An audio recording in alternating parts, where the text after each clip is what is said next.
Ever wondered what it's like to work in the apparel and fashion industry in Chicago? How a designer started their brand? Or what a production workroom looks like?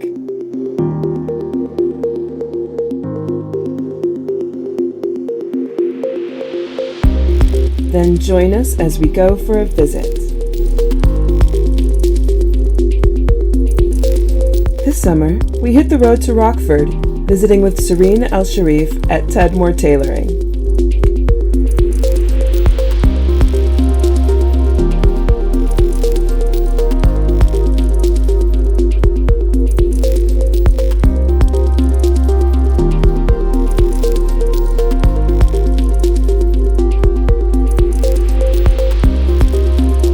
My name is Sarene Alsharif. I'm the CEO of More Tailoring. More Tailoring is a fashion tech startup located in Rockford, Illinois. We've built the technology online that enables customers all over the United States to order their alterations online and then send them to us so we can alter them and send them back. And we have a storefront. Anybody can come and get anything that they need altered. We can sew on a button if you want, or we can do very intricate bridal alterations. It's whatever our customers need.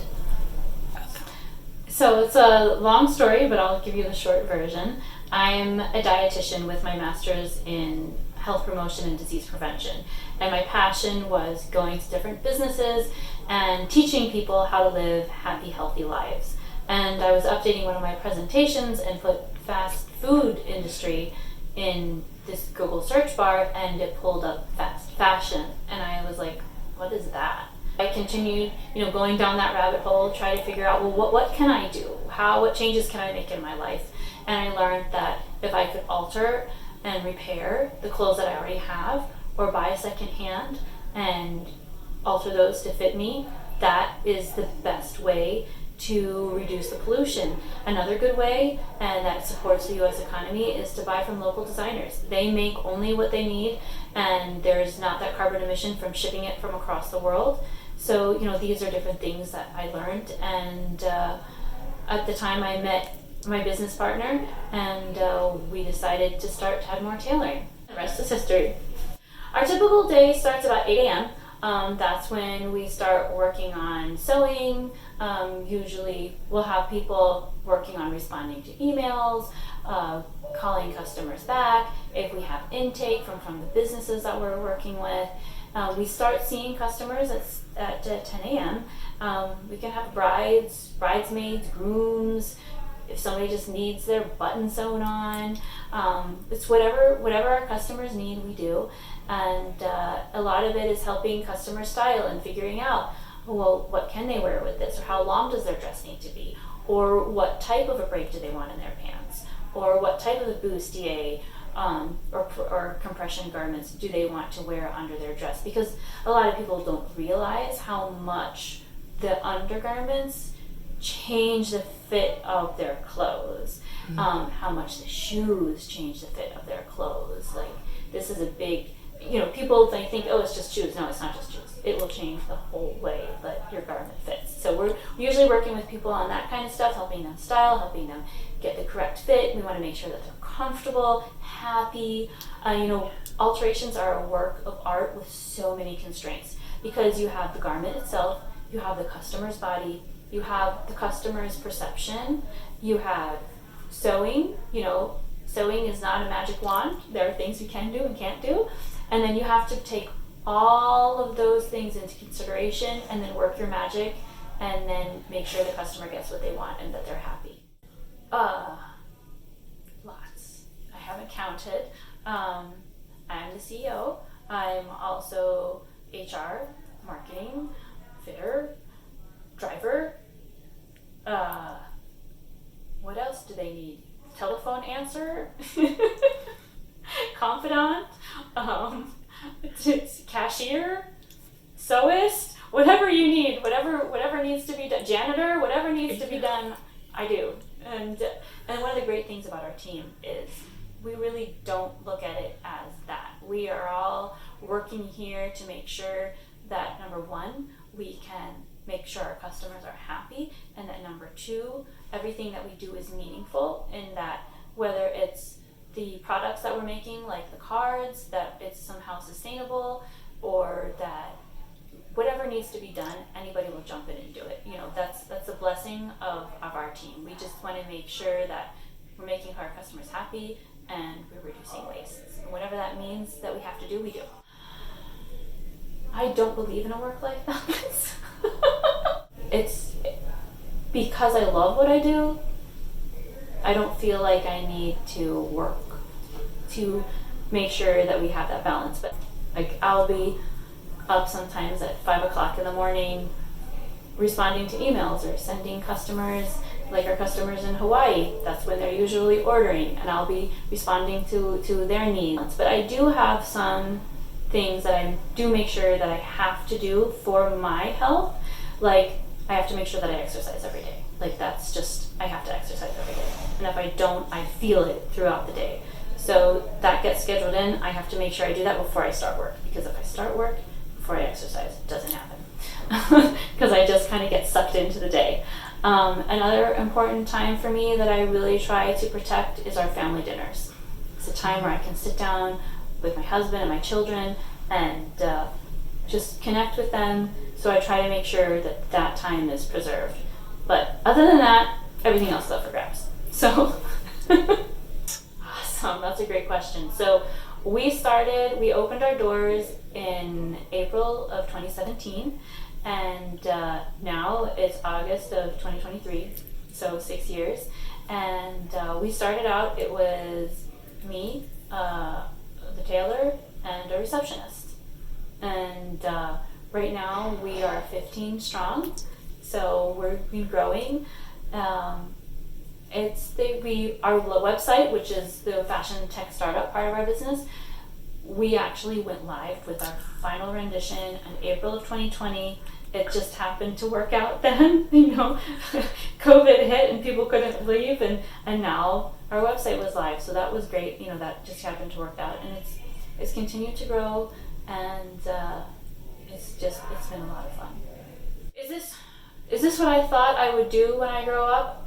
No, far from it. I've always liked the medical field, which is why I am a registered dietitian. Is this what I thought Tadmor would grow into? It's been transforming over time, but I'm not near to where I think it can be, because I believe in our mission, and I believe that once people understand that they have the power to make the world better by changing the way that they interact with their clothes, they're going to want to do something about it.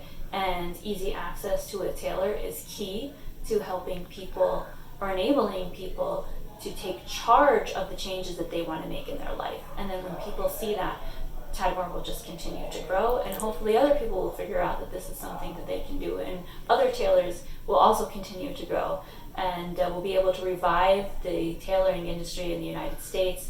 And I know my dreams are much bigger than where we are right now. It's only begun. Yeah, so for our tailoring business where we do alterations, we need sewing machines, of course, and we need space for people to be able to work.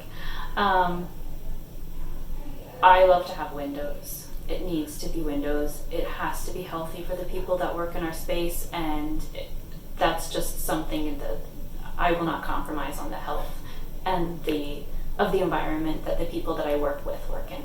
So that we were able to implement that. We have nice, big, gorgeous windows so people year-round can get sunlight and see outside, and that has been wonderful. Also, for our online alterations process, which is the bigger part of the business, that we need space for computers. We need space to lay out the garments. We need cutting tables so that people, the tailors can be cutting and prepping the clothing.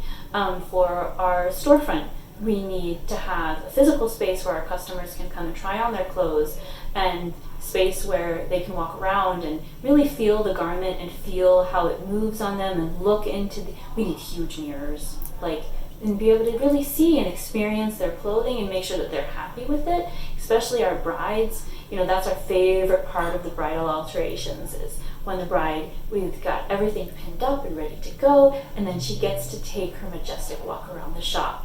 everybody in the shop loves it. Like, everybody stops and just watches her as she walks around and enjoys her dress and looks in the mirrors. And, you know, being able to have that is a gift. And we used to have one space that everybody, the tailors, everything, and that we grew, so it got too small. We only had 2 dressing rooms, and we ended up renting the space right next to us, opened it up, made it into one big space, and now we have 6 dressing rooms. Our brides have enough room to walk around and really feel their dress and the flow. And so that having the new space has really improved our workflow and helped improve our customer satisfaction, because people have what they need. They have the huge mirrors, they have the space, they can just really enjoy themselves when they're here. Okay, so we have our tailors. We have lots of tailors and like hand sewists, they work here. We have our specialists, whether it's for our B2B part, where, you know, she works with the intake.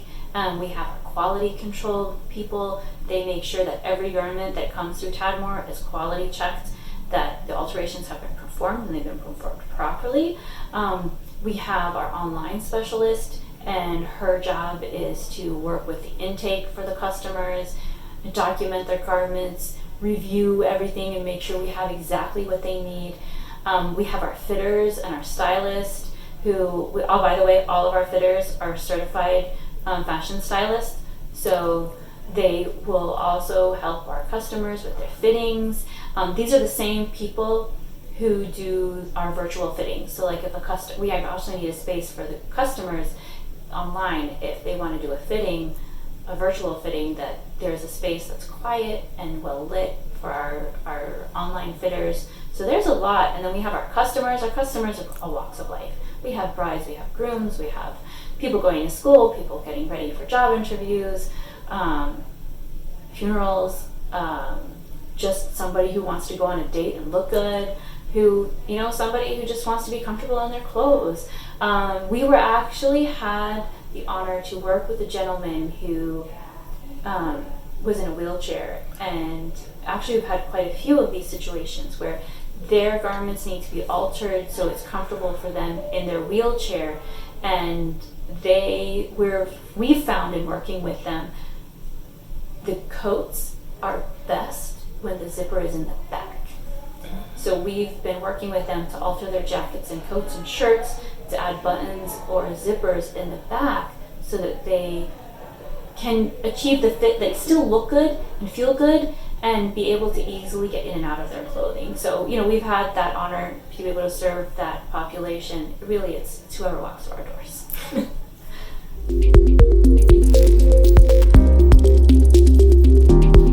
So at Tadmor, sustainability is the core of what we do. That's the engine that makes all of us want to and love to come to work every day, because we know that every garment that we work with, we're keeping out of the landfills, and that way we're saving the earth every day. And most people don't know the impact of sustainability and the choices that they make. And we really try to make sure that we educate people and let them know that the choices they make really, really do impact the earth. And a very, very interesting fact that most people don't know, we have 330 million Americans. And if every American bought one less pair of jeans a year, it's the equivalent of keeping 1 million cars off of the road for a year. So that's when we found that out, when we did the math and found that out, that is insane. And every single one of us can afford to buy one less pair of jeans. And that's just from the carbon dioxide that is going to be pumped into our airs. It takes 7,500 liters of water to make one pair of jeans. And the United Nations also reports in another document that it takes almost 10,000 liters of water to make one pair of jeans. That's as much as a person will drink for 4 years. So that's a lot of water. Think about if we, as Americans, just decided we're just going to buy one less pair of jeans in an entire year. Think about the impact that we can make. 330 million times 10,000 liters of water. I can't even begin to comprehend the number. So small changes that each and every one of us can make will make a huge impact. And there's something that the Conscious Closet says, and I love it. And they say, we don't need a few people doing it perfectly. We need a whole bunch of people doing a little bit. So even if it's, okay, I'm not going to buy that jeans, or let me fix the shirt instead of throwing it away.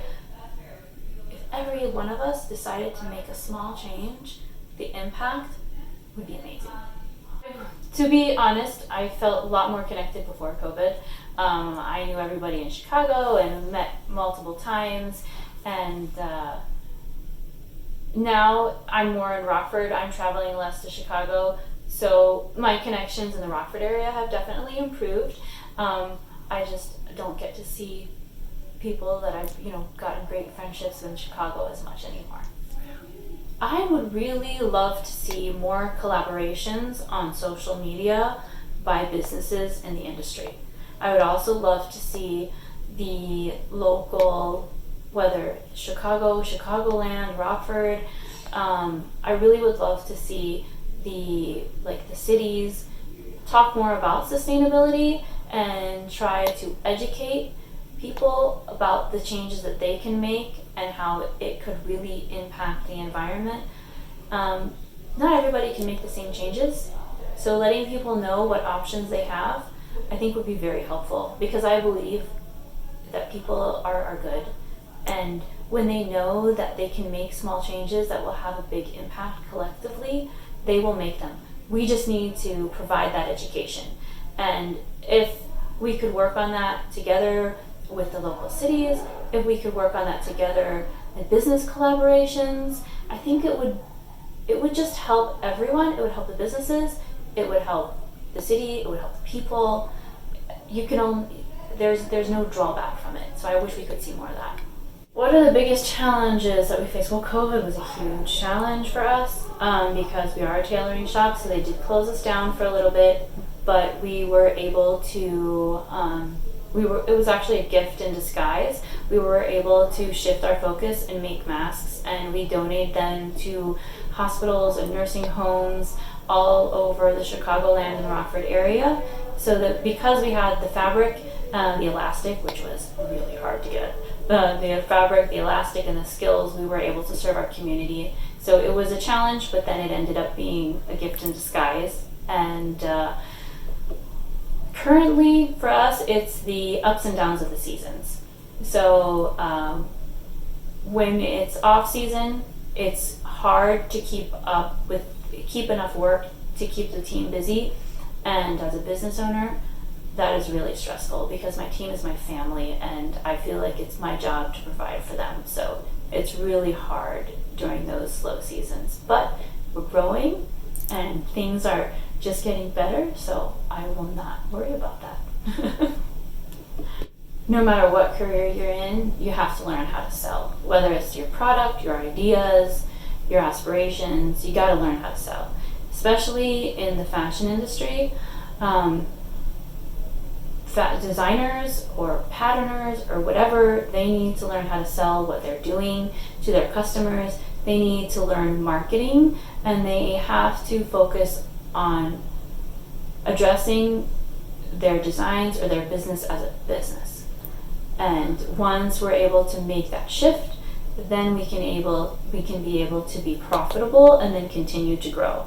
And that's the advice I would give people. And personally, I'm always working on improving skills, and there's so many that I need, and working on it every day by day. So yeah, that's it. What is the most important one is to listen to the customer, because you might have an idea of what you think the garment needs to look like, or you might have an idea of what you think your customer wants. But until you actually listen to them, you won't know.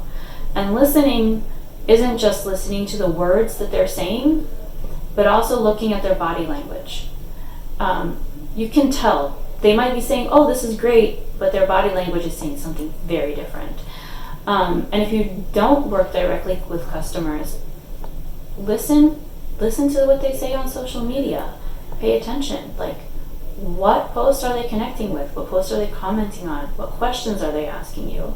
And then when you really listen to your customers, you'll be able to know what they want and know what they need and be able to serve them.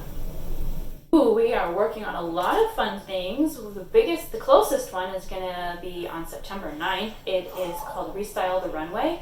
It's a collaboration with Women's Space, and Women's Space collected a whole bunch of really, really nice donated items, and we are restyling them to fit the models. Our models range from the age of 20 to 80, and we're just going to show how taking those donated items and then restyling them, either if it's with alterations or adding a belt. Like, you don't have to do anything drastic, and you can see the transformation in that. What else are we doing?